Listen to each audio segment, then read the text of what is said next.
Uy, hindi ka magsisolo living for today's video. Wala lang talaga akong kasama ngayong araw mga be. May pasok na kasi si Mr. ngayong araw at si Elkina naman kinuha ng daddy lo niya dahil kakalapag nga lang ng Pinas kahapon. Kaya for the asikaso talaga sa ate girl ngayong araw dito sa bahay. Hindi ko ba sa sobrang antok ko talaga kagabi, hindi ko na nalagay yung mga plato dyan sa lagayan. Alam niyo ba, ayoko talagang lagyan ng boses tong video na to dahil nga gusto ko talaga magpaka-aesthetic ngayon. Alang marami talaga akong gustong i-chika sa inyo ngayong gabi mga ma, kaya naman lalagyan na lang natin ng voice over to. Naman kasi ang aesthetic ng bahay be, pampalengke yung boses. Hala.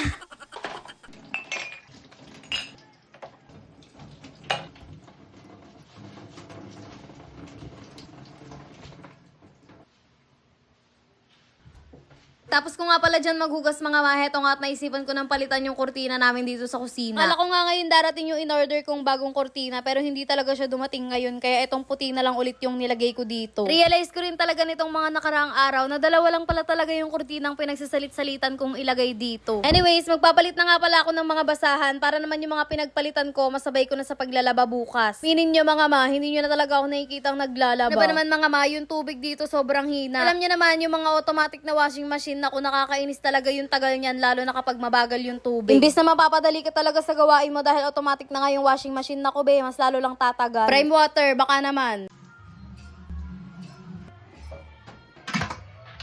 Tignan nyo naman yung tulo ng gripo dito, be. Mas malakas pa yung ihi ko. Hala, nga bumalik na talaga sa dati mga ma, para naman dito na lang ako naglalaba. Anyways, nagsasaing na nga pala si ate girl para naman makakain tayo dahil nga mag-isa lang ako dito, konti lang yung sinaing ko.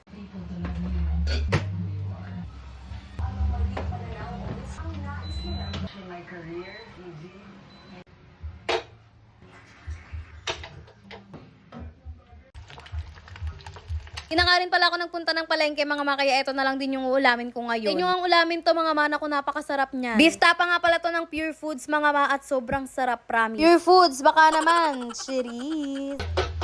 Okay na to. Charis. Ito, ma-share ko lang sa inyo mga maha. May time na kumakain ako ng kahit na anong paborito kong pagkain. Lagi ko talagang naiisip kung kumakain na ba yung papa ko. Hello, ang sarap-sarap ng kinakain ko. Yung tatay ko kaya kumain na. Ganun. Kaya every time na matatapos akong kumain, be, lagi ko siyang tinatawagan. Anyways, ang lakas talaga makasolo living ng ganap ko ngayong araw na to. Iba-iba ang atake, be. Kakain tayong mag-isa.